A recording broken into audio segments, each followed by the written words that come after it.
اے ابن آدم، ہم نے اپنے پاس سے تمہارے پاس مسلسل ہدایتیں بھیجی ہیں، تم نے کرنا کل اتنا وہ ہدایتیں جو ہم نے اپنے پاس سے تمہارے پاس بھیجی ہیں ان کی اتباع کر لینا۔ اگر اتباع کر لی تو نتیجہ کیا ہے؟ خوف نہیں ہوگا۔ قرآن ہے، پڑھنا بھی عبادت ہے، سننا بھی عبادت ہے، ساتھ دیتے رہو گے تو بات آسان ہو جائے گی۔ مولا جوانوں کو نظر بس سے محفوظ رکھے۔ پھر توجہ کرو، کیا ارشاد مقدس ہوا؟ اے آدم کے بیٹو، ہم نے اپنے پاس سے تمہارے پاس مسلسل ہدایتیں بھیجی ہیں۔ ٹھیک، کیا کرنا ہے آدم کے بیٹو کو؟ کرنا کل اتنا ہے وہ ہدایتیں جو وہاں سے یہاں آئی ہیں، جو ساتھ دو گے تو بات کریں گے، وہ ہدایتیں جو اس کی طرف سے تمہارے پاس آئی ہیں ان کی اتباع کرنا۔ اگر اتباع کر لی تو نتیجہ کیا ہے؟ خوف۔ احسن، تم بولو گے تو میرے لیے اور آسان ہوگا، خوف نہیں ہوگا۔ ٹھیک ہے نا؟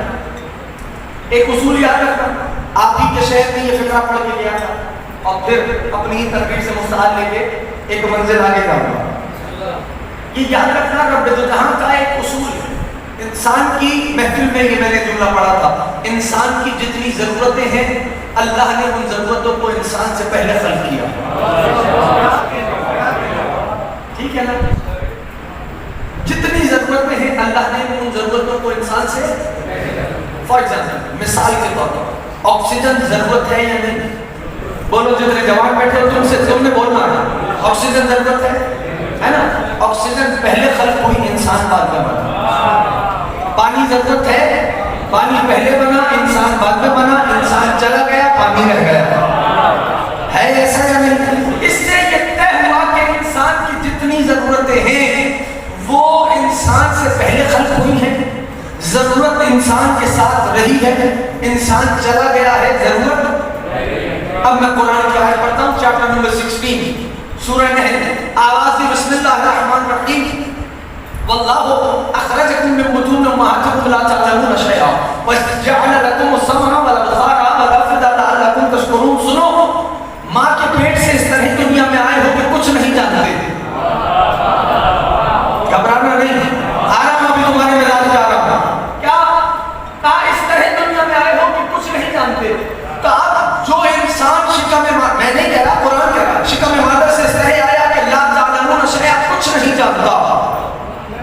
یعنی آیا ہے تو جاہل آیا ہے۔ انصاف سے بتانا، اس کی سب سے بڑی ضرورت کا نام ہدایت ہے یا نہیں؟ ابھی تم ساتھ نہیں ہو، ٹھیک ہے، رات کا بہت پہر ملا گیا۔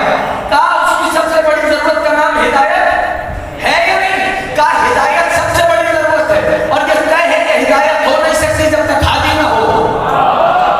تو ہادی ہے سب سے بڑی ضرورت۔ یہاں بھی یہی اصول آئے گا کہ ہادی انسان سے پہلے خلق ہوگا، انسان کے ساتھ دنیا میں رہے گا، انسان چلا جائے گا، ہادی رہ جائے گا۔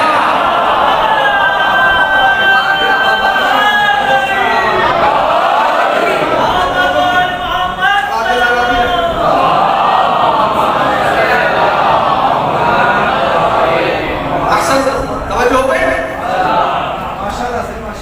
آپ دلہ سلامت و آباد رکھیں، یاد رکھیں، تو جو قرآن کریم ہے نا، باپ بلال،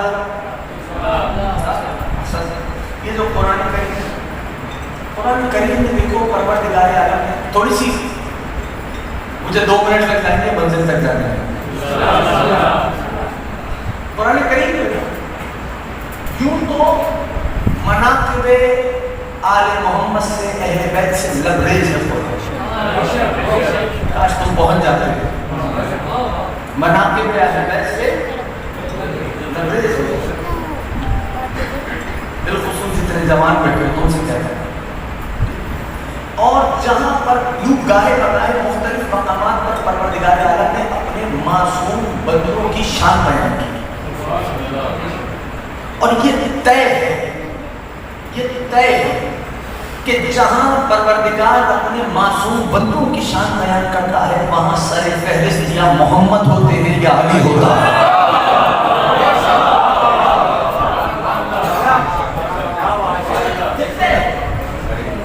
اب قرآن کریم کو سمجھنے کے لیے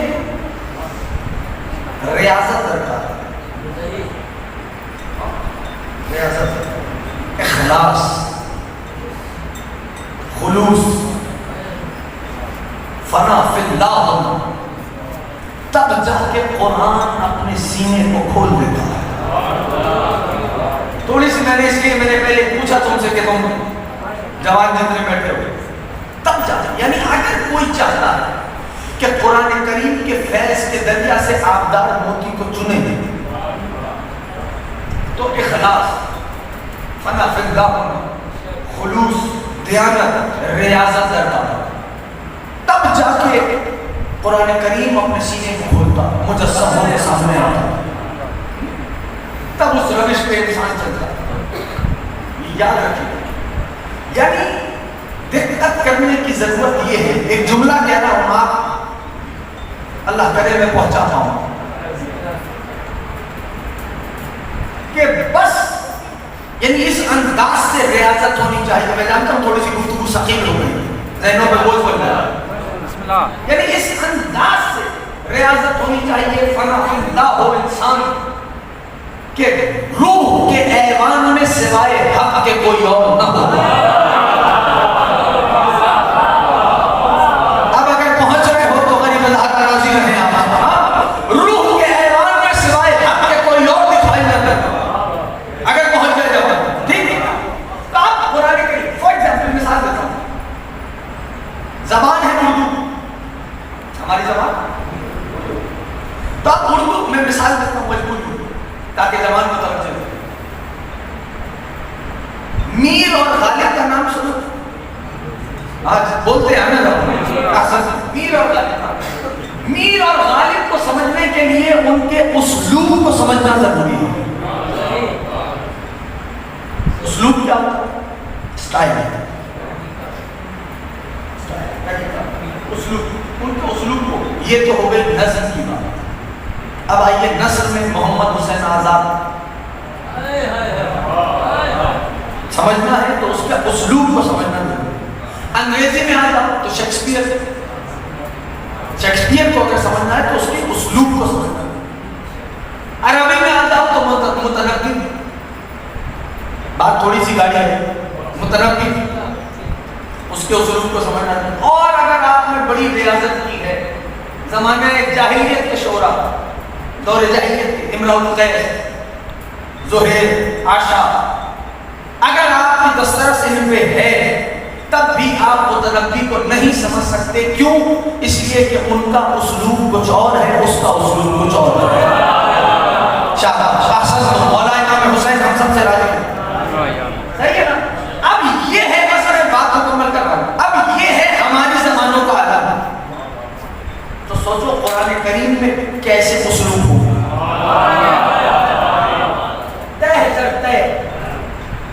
اسالیب یعنی اسالیب قرآن پہ نظر کرنا ضروری ہے. اسالیب قرآن فار ایگزامپل اختصاص کی یہ اصطلاح، اور یہ موٹی موٹی باتیں میں اس لیے کر دیتا ہوں تاکہ جوان متوجہ ہو جائے. ذہنوں پہ جب یہ اصطلاحات بوجھ پڑے تو ڈکشنریز کی طرف رجوع کریں، ٹھیک ہے نا، یعنی ذوق پیدا ہو جائے جوانوں میں. بس میں نے آپ کے ذہنوں پہ بہت بوجھ ڈالا. اختصاص یہ ایک اصطلاح یعنی کیا کہ اگر کہیں ایک مادے سے ایک بات کہی گئی ہے تو کچھ فاصلے پر اسی مادے سے کوئی بات کہی گئی ہو جو آپس میں مربوط ہو، یہ اختصاص کہلاتا ہے. جیسے پروردگار عالم میں آواز کی توجہ ہے سب کی، جیسے پروردگار عالم میں آواز دی پر گھبرانے میں نے بات مکمل کر دی. جیسے پروردگار عالم میں ایک منزل پہ آواز دی بسم اللہ الرحمن الرحیم والصافات صفا، قسم ہے صفے جمع کر امر الہی کو نافذ کرنے والوں کی. کیا زہرا، ایسا نہ ہو کہ میں یہ سوچنے پہ مجبور ہوں کہ میں نے بے محل بات چھیڑ دی. ٹھیک، بس صاف بات ہے، سب قسم ہے صفے جمع کر اوامر الہی کو نافذ کرنے والوں کی. اور یہ بھی ایک الگ موضوع ہے. اس دن میں نے بالکل خاص میں کہا تھا پروردگار عالم نے قسمیں کھائی، یہ الگ موضوع ہے قرآن کریم کا. کہیں کہتا ہے واللیل، رات کی قسم، کہیں کہتا ہے والشمس، کہیں کہتا ہے والفجر، کہیں کہتا ہے والتین والزیتون.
قسم ہے صفے جمع کر اوامر الہی کو نافذ کرنے والوں کی کوشش کر رہا ہوں کہ بات صحیح کروں. اچھا یہ بھی تو قسمیں بھی تو ہیں, اتنے حروف آئے تحجی ہیں, قسمیں بھی تو کھائی جاتی ہیں, واؤ سے قسم کھائی جاتی ہے. جیسے کہا الشمس سورج کی قسم, شمس کا ترجمہ سورج ہو, قسم کس کا ترجمہ ہو؟ واؤ کا. کس کا؟ احسن. تو واؤ سے قسم کھائی جاتی ہے, بے سے قسم کھائی جاتی ہے جسے ہم کہتے ہیں باللہ, تے سے قسم کھائی جاتی ہے کہتے ہیں تاللہ, لام سے قسم کھائی جاتی ہے کہتے ہیں للہ. اب میں سوچ رہا ہوں اتنے حروف آئے تحجی میں پروردگار عالم نے ان 4 حرفوں کو کیوں چنا؟ کوئی تو وجہ نہیں ہوگی, کوئی تو علت ہے کہ ان 4 حرفوں کو چنا رب نے قسم کے لیے. کیا وجہ ہے؟ کہ جب میں نے جوڑا نا تو ایک حرف سامنے آیا, میں اس ترتیب سے پڑھ دیتا ہوں, باقی آپ کی مرضی ہے. لفظ جوڑ کے حرف خود بنا لینا, حرف جوڑ کے لفظ خود بنا لینا. بے سے قسم کھائی جاتی ہے, تے سے قسم کھائی جاتی ہے, واو سے قسم کھائی جاتی ہے, لام سے قسم کھائی جاتی ہے. قسموں کے پیچھے سوائے بطول کے کوئی اور نہیں.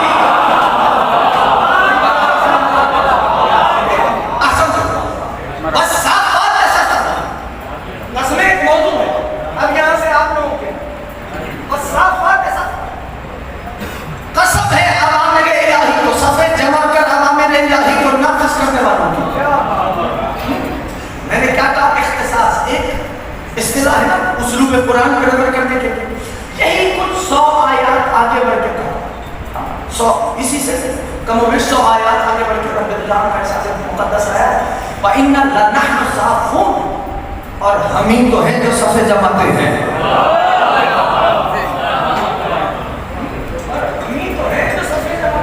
اب یہاں تک آپ بہت اطمینان سے آئے, ایک منزل ہے جس میں اور طے کرتے ہیں, ذرا سا ایک قدم آگے بڑھیں, اس امید کے سارے کے جوانوں کے دلوں تک بات پہنچ جاتا.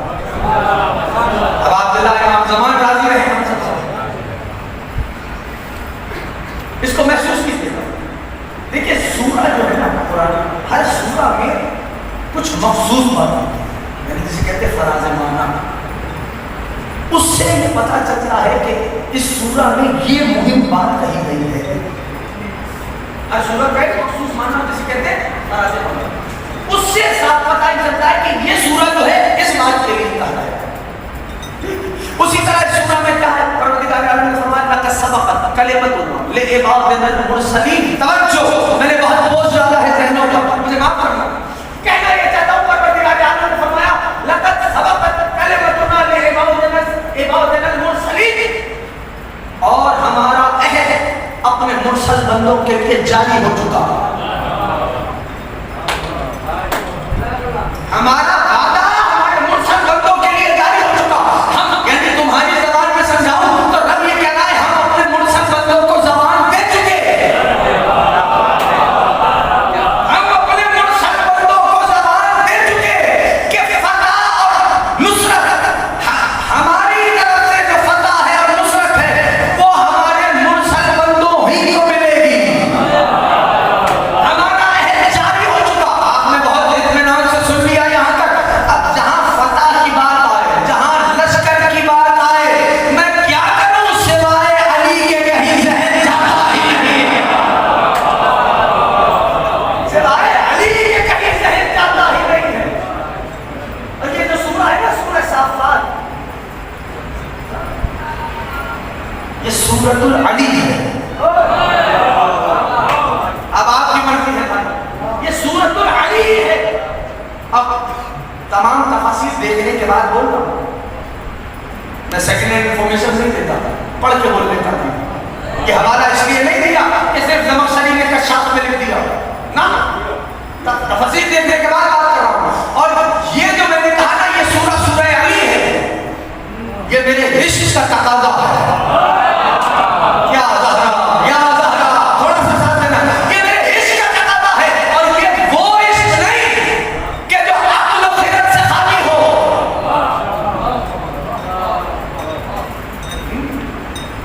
عقل و حکمت کے ساتھ,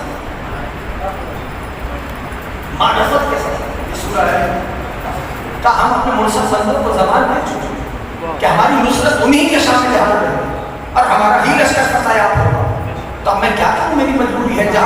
قرآن میں نصرت کی بات آئے، لشکر کی بات آئے، سوائے علی کے ذہن کہیں آتا ہی نہیں. تم نے بہت اچھے سنا ہے، امام زمانہ ہم سب سے راضی کہ سوائے علی کے کہیں ذہن جاتا ہی نہیں ہے. کیا کریں؟ اب کیونکہ اتنا اچھا سن لیا میں نے باتیں بڑی بوجھل کر دی تاکہ ذہن میں بوجھ برپا ہو اور زبانوں کا ذوق پیدا ہو اور کتابوں کی طرف متوجہ ہو. اب میں آسان سی بات کرتا ہوں، جملہ یوں کہتا ہوں بھائی صرف یہ نہیں، جب بھی اس جملے کی قوت کو محسوس کرنا، جب بھی وہاں سے نصرت آئی ہے، پوری طرح سارے سنو گے تو پڑھتا ہوں، جب بھی وہاں سے نصرت آئی ہے ایک ہی صورت میں آئی ہے. جب اللہ کی نصرت آئی ہے ایک ہی صورت میں آئی ہے. ارے صرف نصرت نہیں، جب وہاں سے آواز آئی ہے ایک ہی لہجے میں آئی ہے.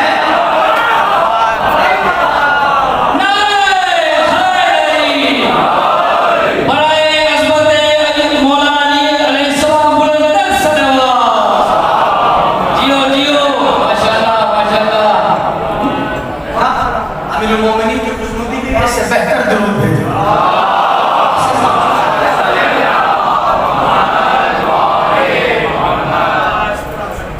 گھبرا گئے؟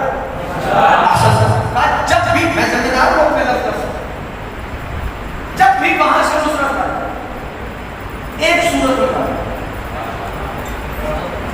جب بھی وہاں سے آواز آئی بولنا جانا ایک ہی لہجے میں آئی. اور یہ تو بات عام ہے نا، یہ تو بات نہیں ہے کہ جب سرکار سفر معراج سے واپس آئے تو شمع رسالت کے پروانوں نے سرکار کو گھیرا پڑا. مرضی ہے تو رسالت کے پروانوں نے محبوب خدا کو اپنے حساب میں کیا ہوا. اب آپ نے شاعروں سے شمع اور پروانے کا تذکرہ تو بہت سنا ہے نا. اچھا اب ایک چونکہ بات آ گئی محبوب خدا کی تو میں جملہ کیا کہتا ہوں.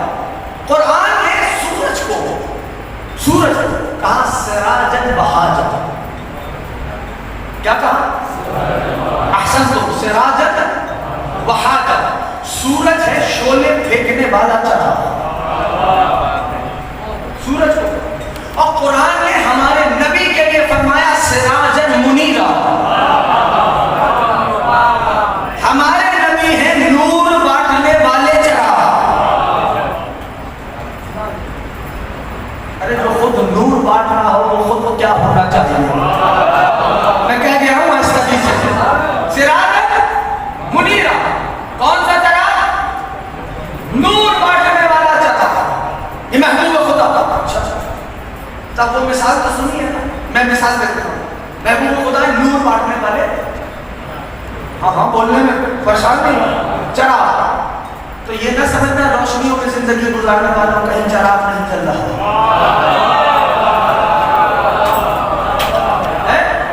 اب میں ہوں اندھیرے میں، اچانک سے چراغ روشن ہوا. تم سے پوچھ رہا ہوں، اچانک سے چراغ روشن ہوا، کیا ہوا؟ چراغ نے کیا کیا؟ روشنی ملی. چراغ نے کیا کیا؟ روشنی دی. مجھے چراغ تو نہیں بنایا. سلامت رہیں جو پہنچ رہے ہیں ساتھ ساتھ سفر کر رہے ہیں. کہا مجھے چراغ تو نہیں بنایا. یہ مثل بھی سنی ہے نا، چراغ سے چراغ جلتا. سنی ہے نہیں سنی؟ اب میں ایک مثال دیتا ہوں. ایک جلتا ہوا چراغ رکھو میرے رائٹ ہینڈ میں اور ایک خاموش چراغ رکھو میرے لیفٹ ہینڈ میں، کیا جل جائے گا؟ ارے آپ ہی تو کہہ رہے تھے چراغ سے چراغ جلتا. نہیں بولتا بھائی. چراغ سے چراغ اس وقت چلے گا جب معاملہ بلا فاصل کا ہوگا.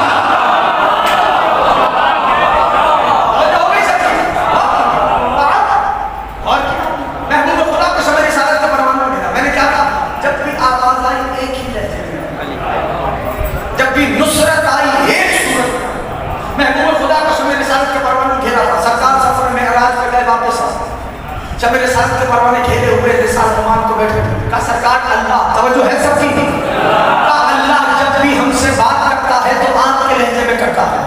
اب آپ معراج کی داستان ہمیں سنا رہے ہیں کہ ہم آپ سفر پہ تھے اور جناب جبریل امین بھی ایک مقام آیا کہ حضرت جبریل بھی ایک مندر پہ رک گئے، ٹھہر گئے. اب تنہا آپ نے سفر کیا، اب درمیان میں کوئی نہیں تھا. اے محبوب خدا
سبحان اللہ کہنا جانتے ہیں، الحمدللہ کہنا جانتے ہیں. یہ تو فرشتوں کا قدم جنگاہ میں ٹھہرا ہوا ہے اور جانتے ہیں قتل کرنے کے لیے علی موجود ہے. اور بدر کی جنگ کون سی ڈیٹ پہ؟ کیا تاریخ؟ 17 ماہ مبارک. ہاں، اور یہ بھی حکم ہے کہ فقط اس مہینے کو رمضان نہ کہا تھا. کوئی نہ کوئی صفت رکھا کہ حکم ہے معصوم کا فرمان ہے، کوئی نہ کوئی صفت رکھا. ماہ مبارک 17 ماہ مبارک 17ویں رمضان کریم کو بدر کی جنگ. توجہ ہے؟ اچھا چلو ٹھہرو. ایک ہستی ہے، ایک جملہ درمیان میں انورٹڈ کاماز کو جماعت سمجھتے ہو نا، انورٹڈ کاماز میں کہہ دیتا ہوں. دیکھو اگر کسی کے پاس قارون کی دولت ہو، اب بزرگوں سے پوچھا یہ قارون کیا قوم ہے؟ کسی کے پاس اگر قارون کی دولت ہو مگر یاد خدا نہ ہو تو مطمئن نہیں ہوتا. اور اگر کسی کے پاس جناعت کی دولت ہو تو فقیر ہو کے بھی ابو ذر دکھائی دیتا ہے. امام حسین راضی رہے، فقیر ہو کے بھی ابو ذر دکھائی دیتا. ماہ مبارک کی بات آئی تو ایک فقرہ کہہ رہا تاکہ جوان و بچے متوجہ ہو. اب تمہاری ٹرن ہے کہ تم سوال کرو. میں نے کچھ کہا ہے، سوچنا چاہتا ہوں. بہت ہو گیا 1400 سال سے جوابات دیتے دیتے. It's your turn now. یہ تمہارا وقت ہے کہ تم سوال کرو. تعریف میں کہا جناب ابو ذر کی ہستی کو جانتے ہو؟ کیا ہستی ہے؟ ابو ذر کی فضیلت کے لیے یہ بات کافی ہے کہ انگشت سے گنے ہوئے لوگوں کے درمیان یعنی جنازہ سیدہ پڑھنے والوں میں ایک نام ابو ذر کا ہے. اور یہ ہستی کافی ہے سرکار جناب حضرت ابو ذر کے. توجہ سنیں گے تو سناؤں، زبردستی سنا کے کیا. جناب ابو ذر کے لیے محبوب خدا کا فرمان ہے. کیا فرمان؟ کہ آسمان نے کسی سے سایہ نہیں کیا، زمین نے کسی صاحب لطف کا بوجھ نہیں اٹھایا مگر وہ جو ابو ذر سے زیادہ سچا ہے. وہ سمجھ میں آ گئی؟ یہ فرمان مقدس کس کا ہے؟ محبوب خدا. میں واپس آؤں گا ماہ مبارک. یہ فرمان کس کا ہے؟ محبوب احسن تو محبوب خدا کا. ٹھیک، کیا آسمان نے کسی پہ سایہ نہیں کیا، زمین نے کسی صاحب لطف کا بوجھ نہیں اٹھایا مگر وہ جو ابو ذر سے زیادہ بولو سچا.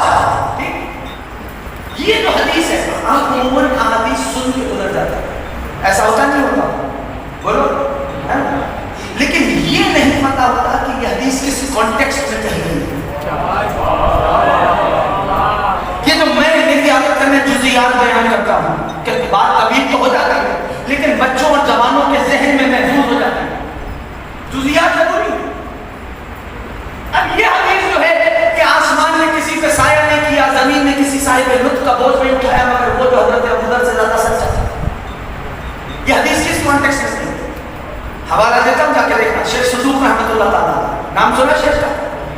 نام سنا؟ شیخ صدوق. شیخ نے اپنی کتاب میں لکھا کہ ایک روز جناب ابو ذر اصحاب کی جماعت میں بیٹھے ہوئے اور ہر صحابی یہ نیاز کرتا تھا کہ یہ امت اس لیے افضل ہے کیونکہ اس میں ہم ہیں.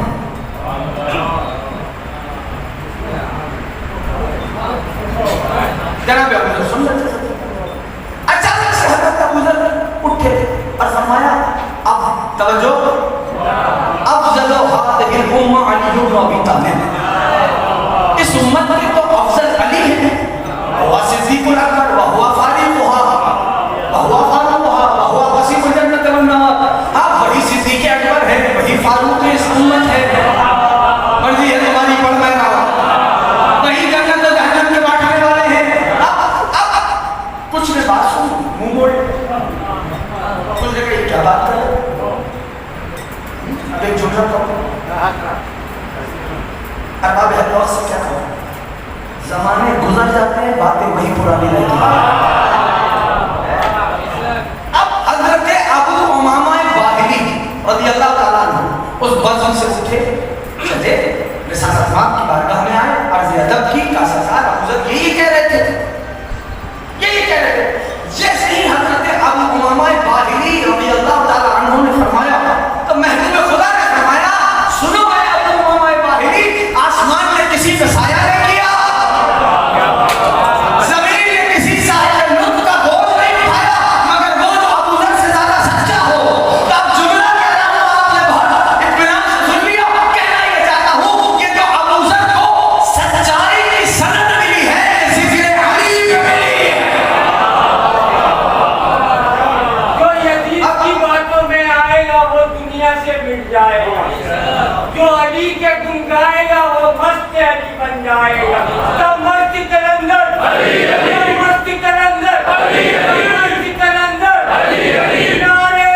ماہ مبارک حضرت عباد ابن سہیل، نام یاد رہے گا، عباد ابن سہیل، سواد سے یہ آئے حضرت رسول کی بات ہے.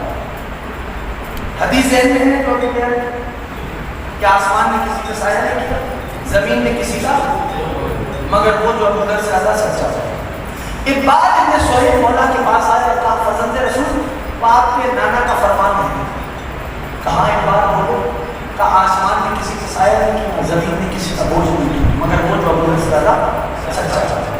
فرزند رسول ہوا افضل ام انتم اہل، آپ بھی تو زمین میں رہتے ہیں. سوال واضح ہو جائے گا تو جواب پیش کرتا ہوں. آپ اہل بیت میں تو زمین پہ، محبوب خدا نے فرمایا کہ زمین پہ کسی نے، زمین میں کسی صاحب نے ان کا بوجھ نہیں اٹھایا، مگر وہ جو ابو ذر سے زیادہ سچا ہے. تو آپ افضل ہیں یا وہ ابو ذر؟ فرزند رسول نے ابن سہیل کو دیکھا، کہا ابن سہیل یہ بتا کم شہور السنہ، سال کے کتنے مہینے ہوتے ہیں؟ کہنے لگا 12. کہا ابن سہیل اس میں سے حرمت والے مہینے کتنے ہیں؟ کہا 4. کہا کون کون سے؟ کہا ذیقعدہ، ذوالحجہ، رجب، محرم. کون کون سے؟ ذیقعدہ، ذوالحجہ، رجب، محرم. یہ حرمت والے مہینے. جیسے ہی ابن سہیل نے کہا نا کہ یہ حرمت والے مہینے، مولا صاحب یہ بتا ان حرمت والے مہینوں میں ماہ مبارک رمضان ہے؟ نہیں پہنچا پایا. کہنے کا نہیں فرزند رسول حرمت والے مہینوں میں ماہ مبارک رمضان تو شامل ہے، ذیقعدہ، ذوالحجہ، رجب، محرم، ماہ مبارک تو شامل ہے. تو مولا صاحب یہ بتا ابن سہیل پھر کیا ان حرمت والے مہینوں نے ماہ مبارک کی فضیلت کو پا لیا؟ تم گھبرائے بیٹھے ہو یا تھک گئے ہو؟ ماہ مبارک کی فضیلت کو پا لیا؟ کہا مولا ممکن ہی نہیں کہ وہ حرمت والے مہینے ماہ مبارک کی فضیلت کو پا سکے. وہ تو ماہ مبارک کی ایک شخص شب قدر کی فضیلت کو نہیں پا سکتے. میرے امام نے فرمایا ابن سہیل بس یہی معاملہ ہمیں اہل بیت کا ہے. کسی کی کتنی فضیلتیں بیان ہو جائے ہمیں اہل بیت کی فضیلت کو چھوڑ نہیں سکتا. جو ہو گئی ماہ مبارک زمین بھی کو فرما اسلام کی پہلی جنگ بدر، بس میں نے بات سمان کر پہلی جنگ میں کیا بدر. اسلامی تاریخ کیا ہے؟ 17 شب 17 کو ماہ مبارک کی 17ویں کی شب کو جانتے ہو ہوا کیا؟ یہ ایک عجیب شب ہے. 17 کو تو جنگ ہوئی لیکن شب 17 کو کیا؟ 3000 فضیلتیں علی کو ملی.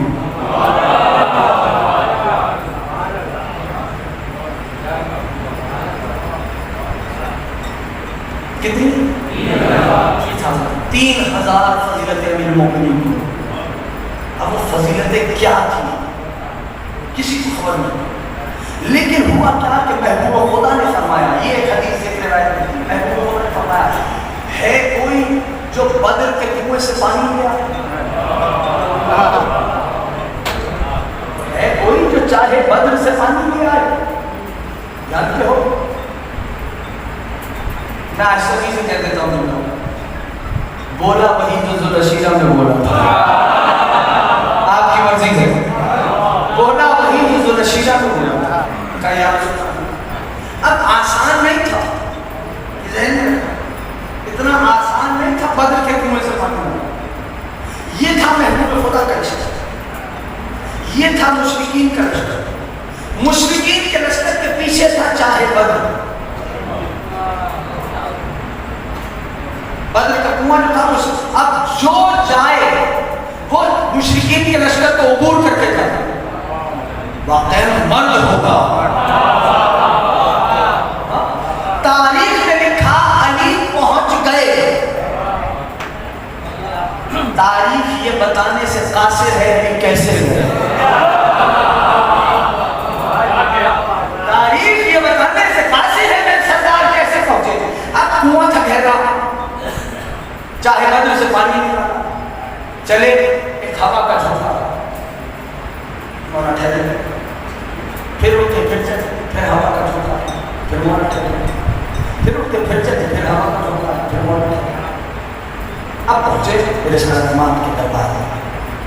نظر کی پیغمبر اکرم صلی اللہ علیہ وسلم. رسول خدا نے پوچھا جا علی کی تاخیر کی؟ عاجزی دیکھو علی کی. کہنے کہ یا رسول اللہ میں چاہے بدر سے پانی پیوں. چلا تو ہوا کا جھونکا آیا ہے, پھر چلا پھر ہوا کا جھونکا آیا ہے, پھر چلا پھر ہوا کا جھونکا آیا ہے, پھر چلا کتنے عاجزی سے بیان کی. اس طرح خدا جانے علی نے اپنی کتنی فضیلتوں پہ پردے ڈالے ہیں. کتنی فضیلتوں پہ شیر خدا نے پردے ڈالے. جیسے قرآن کی ہر آیت میں 1000 معنی پوشیدہ ہوتے ہیں, ویسے علی کی ہر فضیلت میں 1000 فضیلتیں چھپی ہوتی ہیں. محبوب خدا نے بتایا کہ علی وہ ہوا کا جھونکا نہیں تھا, اور جب پہلی بار ہوا کا جھونکا چلا اللہ نے 1000 فرشتے دے دیے, دوسری بار پھر 1000 فرشتے, تیسری بار پھر 1000 فرشتے, یعنی 3000 فرشتے آئے. کس لیے؟ کہ انہیں بھیجا تھا نصرت مصطفیٰ کے لیے. وہ سارے آئے چاہے قبر پہ آپ کو سلام کرنے کے لیے. میں پوچھوں سید الملائکہ سے, اے سید الملائکہ, رب نے محبوب خدا کے پاس بھیجا, سارے علی کے پاس پہنچ گئے تو بڑی رہی آواز سے, ارے دنیا کو ادب سکھانا ہے, ہم جانتے ہیں شہر محمد میں داخل ہونے کا دروازہ تو علی ہے. نبی اکرم کا دستور تھا. محبوب خدا کی زبان مقدس پر ہزار امن آتا پہ امیر مومنین مرتبت آئی, ہزار مرتبت آئی ہے شہر خدا کی. اور ایک تعبیر تو کیا حسین تعبیر ہے. محبوب خدا نے فرمایا کہ اللہ نے میرے لیے نبوت کو مخصوص کیا اور علی کے لیے شجاعت کو مخصوص کیا. اب میں یہ کہنے میں حقانی ہوں نا, جیسے نبوت ختم ہے مصطفیٰ, جیسے نبوت ختم ہے مصطفیٰ پر, ویسے شجاعت ختم ہے مرتضیٰ. نبی کا دستور سوال کرتے تھے جب سامنے سے شیر خدا آ رہے ہیں, ایک مشہور صحابی آ رہے ہیں, ان سے پوچھا اتدری من ھذا, جانتے ہو یہ کون ہے؟ کہا یا رسول اللہ یہ علی بن ابی طالب. کہا ایسے نہ, یہ خورشید تاباں ہے. یہ خورشید تاباں, یہ وہ ہے کہ جس کا دست کرم فرات سے زیادہ فیاض ہے. یہ وہ ہے جس کا سینہ اس عالم سے زیادہ وسیع ہے. اور یہ میرا فقرہ نہیں کہ محبوب خدا کا فرمان جو اس سے بغض رکھے اس کی اللہ, اس پر اللہ کی لعنت ہو. نہیں کہنا محبوب خدا. عزیزوں دقت کیجئے, غور کیجئے, یعنی تاریخ امامت میں تقوی و بات مکمل کرنا نہ سارے امامت نہیں ہو امامت تاریخ امامت. بس آپ نے میں کہتا ہوں آپ کے 3 امام ایسے تھے جن سے ایک ہی سوال دوہرا کے دوں, 100 بار بار. امام ہفتم, امام ہشتم, امام نحوم, یعنی مولانا موسیٰ بن جعفر علیہ السلام,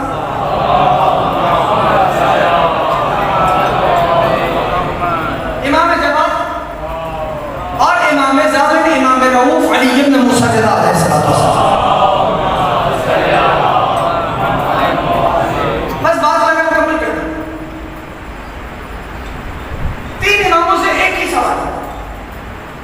ہارون نے سوال کیا امام ہفتم سے, 7ویں امام سے. ہارون, کیا فرق ہے آپ میں اور ہم؟ ایک چچا کی اولاد آپ ہیں, ایک چچا کی اولاد ہم ہیں. رشتہ پتہ ہے؟ امام کی نظریں اٹھی بڑے دربار اور فرمایا ہارون تیرے دربار میں کوئی حافظ بھی ہے؟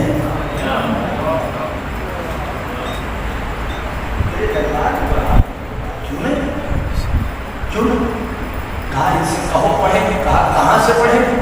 کہا آیت مباہلہ پڑھو. مرضی ہے آپ کی, بس چھوڑا آیت مباہلہ. آپ نے آیت مباہلہ کہاں سے سنی؟ فمن حاجک فیہ من بعد ما جاءک من العلم فقل تعالوا ندعو ابناءنا وابناءکم ونساءنا ونساءکم وانفسنا وانفسکم ثم نبتہل فنجعل لعنۃ اللہ علی الکاذبین. یہی سنی ہے نا؟ بولو بھائی. اب میں بتاتا ہوں یہ شروع کہاں سے ہوتی ہے. الحق من ربک فلم تکن من المفترین. حق تمہارے رب کی طرف سے ہے, خبردار شک کرنے والوں میں سے نہ ہو جانا. خبردار شک کرنے والوں میں سے نہ ہو جانا. ومن حاجک فیہ من بعد ما جاءک من العلم فقل تعالوا ندعو ابناءنا وابناءکم. ارے جب اب علم آ ہی چکا ہے تو اب جھگڑا کیسا؟ ان سے کہو تم اپنے بیٹوں کو پکارو, ہم اپنے بیٹوں کو پکاریں گے. تم اپنی عورتوں کو پکارو, ہم اپنی عورتوں کو پکاریں گے. تم اپنے نفسوں کو پکارو, ہم اپنے نفسوں کو پکاریں گے.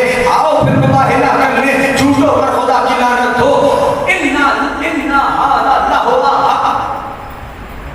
لاہوا قصص الحق. یہ جو قصہ ہے یہ حق کا قصہ ہے. یہ جو قصہ ہے یہ حق کا قصہ. یہاں وہ مکمل ہو گیا. کیا بات مکمل ہو؟ قصہ جمع یعنی قصص الحق. قصص جمع ہے قصے کی. قصہ اردو زبان میں قصے کا ترجمہ ہے کہانی. کیا ہے؟ اصل کہانی. جو یہ سمجھتا ہے کہ کہانی یوں ہی ہوتی ہے, ہاں, تو وہ ذرا اردو ادب کے مطالعے کو, اردو لٹریچر کے مطالعے کو بڑھائے. اردو لٹریچر میں سچی داستان کو کہانی کہا جاتا ہے, جھوٹی داستان کو افسانہ کہا جاتا ہے.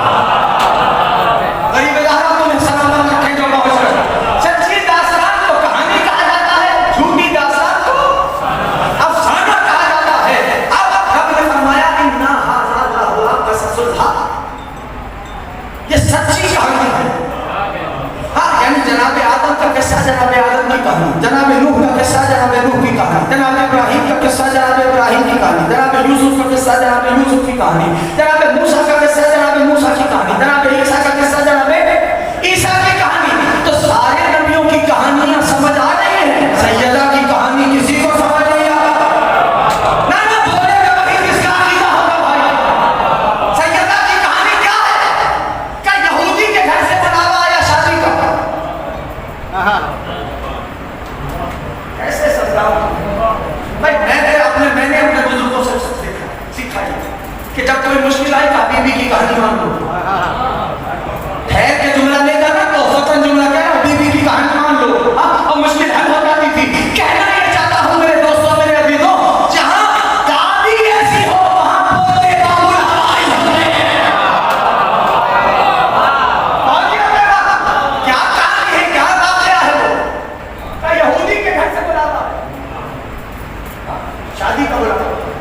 شہزادی چلی, جب سواری بی بی کی پہنچی تو جلال ایسا تھا کہ عورتیں بے ہوش ہو گئی, دلہن مر گئی. کس کے گھر سے بلاوا آیا تھا؟ اصل تو یہودی کے گھر سے. کیا ہوا تھا جب بی بی کی سواری پہنچی, عورتیں بے ہوش, دلہن مر گئی. اور جب اٹھی, میں واقعہ پورا نہیں سنا رہا, اور جب اٹھی چاہتا کلمہ پڑھتی اٹھی ہوئی, یہ کہتی بھی اٹھی کہ میں گواہی دیتی ہوں اللہ کے علاوہ کوئی معبود نہیں, محمد اس کے رسول ہیں, آپ اس کی نکر ہیں, علی اللہ کے ولی ہیں. جو بولے گا بات اسی میں ہے, علی اللہ کے ولی ہیں. جملہ کہوں, ارے یہ تو طے ہو گیا نا, جسے زندگی میں سمجھ نہیں آتا اسے مر کے سمجھ آتا.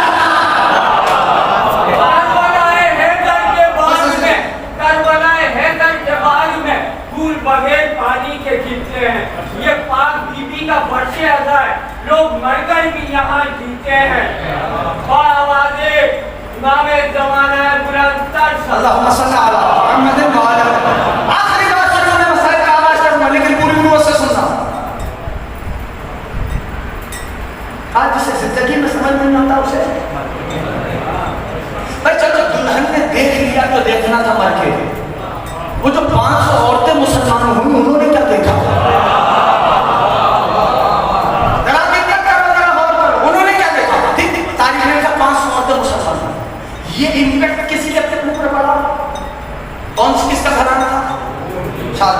فلما تجلى ربه للجبل طور پر نور کی ہلکی سی جھلک جعل دکا طور کے برف سے اڑ گئے وخر موسیٰ صیحا موسیٰ غش کھا گئے طور پر نور کی ہلکی سی جھلک آئی تھی قیامت تک راز نہیں کھلتا وہ نور کس گھرانے کا تھا پہنچ گئے ہو یہ امپیکٹ تھا یا ہوئی ہو عیسائی کیا کہنے رہے ہم ایسے چہرے دیکھ رہے ہیں اگر پہاڑوں کو ہٹنے کا حکم دے پہاڑ جگہ چھوڑ دے اس کا معنی یہ ہوا یہودی بھی یہ مانتا ہے کہ وہ نور ہے عیسائی بھی یہ مانتا ہے کہ وہ نور ہے نہ یہودی کہتا ہے وہ ہم جیسے یا عیسائی کہتا ہے وہ ہم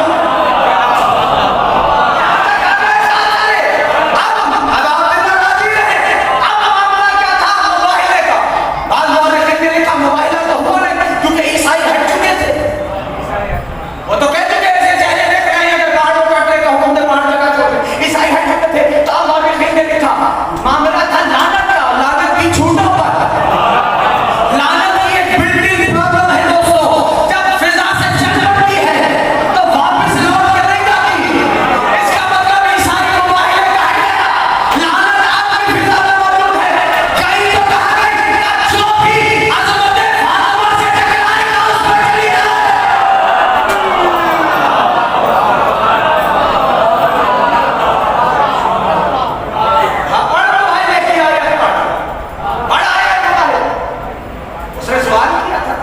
کیا فرق ہے آپ میں اور میں فرمایا ہم رسول کے نفس ابھی مولا نے توفیق دی تو اس موضوع کو ادامہ دوں گا لیکن یاد کیجئے دقت کیجئے قرآن کو جھوٹ پڑھ کے نہ گزرے ایک آیت کو ہر روز مگر ترجمے کے ساتھ جانتے ہو اور یہی کربلا کو بھی سن کے نہ گزرو کربلا محسوس کرو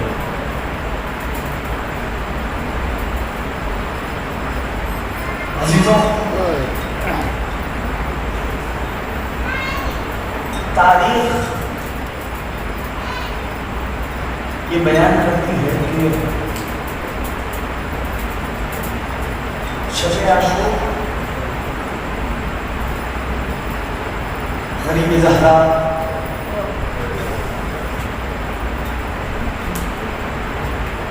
اپنی 4 برس کی بیٹی سے محبت کر رہا ہے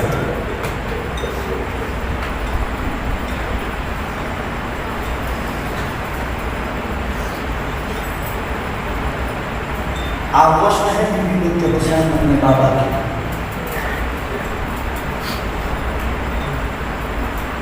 غریب زہرا شفاعت فرمائے خدا تمہاری بیٹیوں کو سلامت رکھے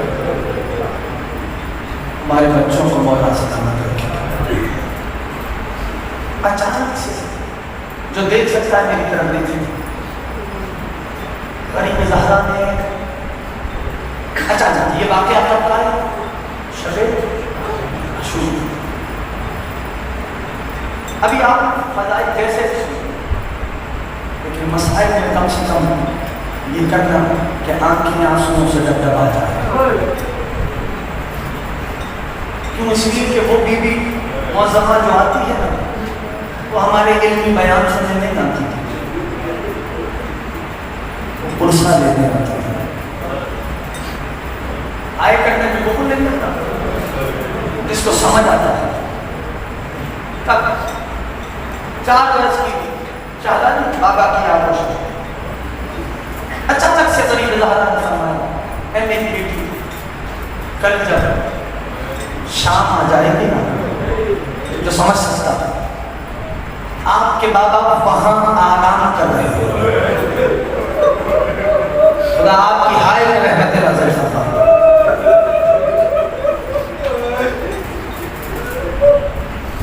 کا اچھا بابا آغوش کو بیٹھ کے اچھا سنا اگلا فکرہ اے میری بیٹی کل جب شام آ جائے گی جملہ سخت ہے زیادہ ظالم آپ کے پیچھے آئے. اجرکم اللہ. میں دعا دیتا ہوں کہ آنسوؤں کے طفیل مولا کریم کربلا تم سب کو اپنی بیٹی کے روزے پہ حاضری کا شرف نصیب فرمائے. بی بی نے یہ جملہ سنا ظالم میرے پیچھے آئے گا. بابا کی آغوش چھوڑی, بابا کی طرف پلٹی اور فرمایا بابا ظالم ہمارے پیچھے, چچا عباس کہاں ہوں گے؟ غریب زہرا نے فرمایا بیٹی کو فرات کے کنارے سو رہے ہو. بابا ظالم میرے پیچھے کیوں آئے گا؟ کہ بیٹی آپ کے گوشت والے نوچنے کے لیے آئے. اچھا بابا جب ظالم میرے پیچھے آئے گا نا تو میں آپ کے پاس آ جاؤں گی. بابا آپ اپنے ہاتھوں کو پھیلا دینا. لو اللہ تعالیٰ تاریخ نے لکھا کربلا کے بن میں شام چھا گئے. ایک مرتبہ حسین کی بیٹی کو بابا کے وہ جملے یاد تھے. طرف کے جیسے ہی دیکھا تھا کہ ظالم بی بی کے پیچھے آ رہا ہے, بی بی نے اپنے کانوں پہ ہاتھ رکھے, آواز دی بابا ظالم میرے پیچھے آ رہا ہے. اللہ تعالیٰ کو خود نہیں کرنا, میں چھوٹ کر رہا ہوں, میں ماننے کے لیے دو جملے سن لو. بابا ظالم میرے پیچھے آ رہا ہے. بابا میں ہوں یا اللہ نہیں پڑھا کرتا. اشارہ کر یہ جملہ سن, اشارہ جانتے ہو علماء مقاتل نے لکھا اس لعین کا ہاتھ ہوا میں بلند ہوا ہے. خدا نہ تھک کے نہ سننا, ہاتھ کا ہوا میں بلند ہونا تھا. کہوں جملہ حسین کی 4 برس کی بطول رخسار کے بل کربلا کی زمین میں. اجرکم اللہ, اجرکم اللہ, اجرکم اللہ. جی جاتا ہے تو میں آج ایک روایت سنتا. اس سے کہا تو گیا تھا لیکن میرا جی جا رہا ہے تو میں ایک روایت سنتا. اللہ تعالیٰ امیر المومنین جب کوفہ میں تشریف لائے تو ایک روز مولا نے امام حسن کو بلایا. کہا میرے لال حسن, علی کو اپنی بیٹیوں کی بہت یاد آ رہی ہے, جائیے علی کی بیٹیوں کو لے آئے. جی بابا. جب جانے لگے نا مولا, بابا کو سلام کرنا, کہا بابا میں بدا لینے آیا ہوں. مولا نے فرمایا ہے میرے لال حسن علیہ کا بن گئے, جتنا یہ سفر کرنا نا رات کے اندھیرے میں کرنا ہے.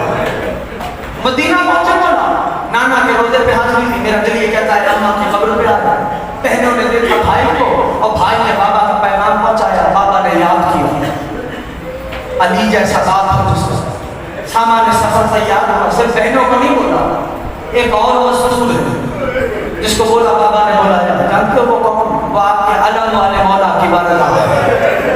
آئے کر کے گوکھلا میں نرونے میں مادر سادات آپ سے راضی تھی. قافلہ چلا, بات خود سے چلا, قافلہ چلا. کوفے سے باہر مولا کا حکم تھا قافلہ روک دینا. قافلہ کوفے سے باہر ہوگا, تشریف لا. مولا مسجد میں خطبہ دے رہے تھے, دروازے پہ امام حسن سائڈ پہ بابا کو سلام کیا. بابا حکم کی تعمیر بھی اچھا میرے لالا کوفے میں منادی کرا دو, آج مغربین کے بعد کوفہ میں کوئی باہر نہ آئے. کوفہ میں منادی ہو گئی ہے. علی علی امیر المومنین خود چلے اپنی بیٹیوں کو لے گئے. روایت بتاتی ہے مولا بیویوں نے بابا کو دیکھا, چہرے گر اٹھے. مولا اس محل کے ساتھ ساتھ چلے جس میں علی کی بڑی بیٹی تشریف فرما تھی. ہائے کرنے میں وہ نہیں کرنا, میں مضمون کو مختصر کر رہا ہوں. چلے مولا کوفہ میں وارد ہوئے, اچانک سے ایک چوراہا آیا. مولا نے فرمایا میری بیٹی ہلکا سا محل کا پردہ ہٹا. بی بی نے ہلکا سا محل کا پردہ ہٹایا. مولا نے فرمایا بیٹی دیکھ رہی ہے؟ جی بابا. بیٹی پہچان لے یہ کوفے کا چوراہا ہے. خدا آپ کی ہائے پر رحمت نازل فرماتا. بیٹی کوفے کا یہ چوراہا, خدا جانے علی کی نگاہوں میں کون سا منظر تھا. بی بی قیام پذیر ہوئی کوفہ. علی کی بڑی بیٹی کا کوفہ میں گھر سے قرآن جاتا تھا. بی بی آتی تھی, کہتے تھی یعنی ہمیں کنیزی میں قبول کرو. چاہتا تھی قبول فرماتی تھی, ہمیں قرآن کی تعلیم دو, ہمیں حلال محمد بتاؤ, ہمیں حرام محمد سکھلاؤ, ہمیں شریعت بتاؤ. ایک بی بی آئی تاریخ نے اس کا نام نوار لکھا ہے. کہیں اپنی کنیزی میں قبول کرو. بی بی نے قبول کیا. بی بی قرآن سکھانا, شہزادی قرآن سکھاتی تھی. بی بی حلال سکھانا, حرام بتانا, شریعت کی تعلیم دینا. بی بی نے قبول کیا. بنت امیر المومنین نے, علی کی بڑی بیٹی فاطمہ شام بی بی. وقت گزرتا ہے, بس ایک روز وہی بی بی آئی جس کا نام نوار تھا. کبھی بھی آج میں آپ سے جس کو سمجھ میں آئے نا پرسہ دینے میں بخل نہیں کرتا ہوں. آج میں آپ سے ایک وعدہ لینے آیا ہوں. کہانے والا بول بی بی مجھ سے وعدہ کرو ایک روز آپ میرے گھر پہ ضرور آؤ. نا جس کو سمجھ میں آیا تمہارے رونے پہ پابندی نہیں ہے. بی بی نے نوال کو دیکھا. نوال میں تیرے گھر کے سامنے سے ضرور گزروں تیرے گھر نہیں آؤں.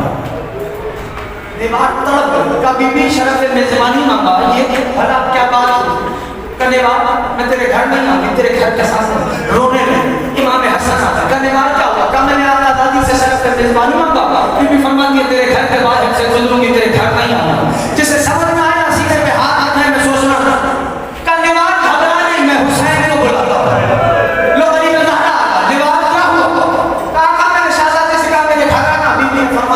میں تیرے گھر نہیں آؤں گی تیرے گھر کے سامنے سے گزروں گی. مولا بھلا یہ بھی کوئی بات ہے. میں نے شرف میزبانی مانگا. غریب زہرا نے بہن کو دیکھا. کہا نوال میں زہرا کا لال ہوں نا. کہا جی مولا. میں رسول کا لال ہوں نا. کہا جی مولا. میں وعدہ کرتا ہوں ایک شخص کے لیے تیرے گھر پر ضرور آؤں گا. خدا تمہاری ہائے کو سلامت رکھے. مادر شہزاد راضی رہے. میں وعدہ کرتا ہوں تیرے گھر پر ضرور آؤں گا. نوال نے پھر سے آنسو پوچھے. کہا آپ رسول کے نام سے ہو تاریخ دن مہینہ بتا دو. امام نے فرمایا ایک شخص کی ہجری ہوگی محرم کا مہینہ ہوگا 11ویں کی شب ہوگی. میں تجھ سے وعدہ کرتا ہوں ایک شخص کے لیے تیرے گھر پہ ضرور آؤں گا. اب حوصلے سے سننا نوال کی شادی کے بعد کے باپ نے خونی ملعون سے تحقیق کی. خونی ملعون سے نوال کی شادی طے کی. سن لینا میرے دل کو میرے کیا کہ میں چھوڑنے لگا بس. کہ خونی ملعون سے طے کی. نوال جی اس لیے رہی تھی جس کو سمجھ آتا تھا کہ غریب زہرا نے وعدہ کیا ہے میرے گھر آئیں گے شرف میزبانی ملے گا. لو 61ویں ہجری کا آغاز ہوا. پہلا دن گزرا دوسرا دن گزرا 7ویں کا دن گزرا 9ویں کا دن 10ویں کا دن گزرا. نوال کی کیفیت یہ ہے کبھی گھر کی چھت پہ جاتی ہے کبھی دروازے پہ آتی ہے. زہرا کے لال نے وعدہ کیا. وہ خود نہ کہے کوئی رونے میں. زہرا کے لال نے وعدہ کیا. مولا نہیں آتا. 11ویں کی شب آدھی شب حسین نے نوال آنکھوں میں آنسو لیے گریا جاری تھا. اپنے حجرے میں چل رو رہی تھی. فرزند زہرا نہیں آئے وعدہ کیا تھا. سمجھ میں آئے نا خدا کا سینے پہ ہاتھ مارنے میں سوچنا نہیں. کہا فرزند زہرا نہیں آئے. نصف شب آ گئی یعنی 12 بج گئے. رات آدھی رات ہو گئی. مولا نہیں آیا. کہا زہرا کے لال نے وعدہ کیا تھا. حوصلہ ہے یا نہ ہو. اچانک سے سب الباب ہوا. اور یہ رب نہیں پڑا کرتا میں. اچانک سے سب الباب ہوا. نوال بڑھن کی رفتار سے دروازے پہ آیا. دروازہ کھولا دیکھا خونی ملعون کھڑا تھا. جس کو سمجھ آتا ہے خالی ہاتھ نہیں تھا. اس کے ہاتھ میں ایک بولا تھا. جانتے ہو منہ پھیرا کر حجرے میں چلی گئی. جانتے ہو بولے میں شہد تھی نا خونی اسے زمانا چاہتا تھا. اس لڑکی کو کوئی جگہ نہیں ملی. گھر کے تنور کے قریب آیا. جو شہد بولے میں تھی نا اسے تنور لگا دیا. تنور کو بند کر دیا. اجرکم اللہ امام حسین جس کی آنکھوں سے آنسو جاری ہوتا ہے نقصانوں پہ آتا ہے. امام صادق نے اسے دعا دی ہے خدا ان نقصانوں پہ رحمت نازل کرے. نوال نے شک کا وقت آیا.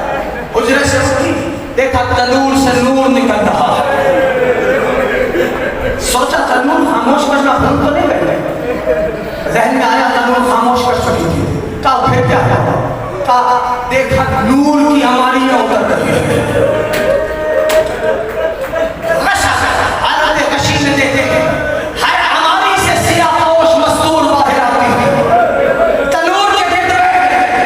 ایک پردے دار تنور کے روبرو بیٹھی اور فرمانے لگی میرے بیٹے ماں تجھے رونے آئی ہے. میرے لال ماں تجھے رونے آئی ہے.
ذلك وسيعلم الذين ظلموا انه هو الحق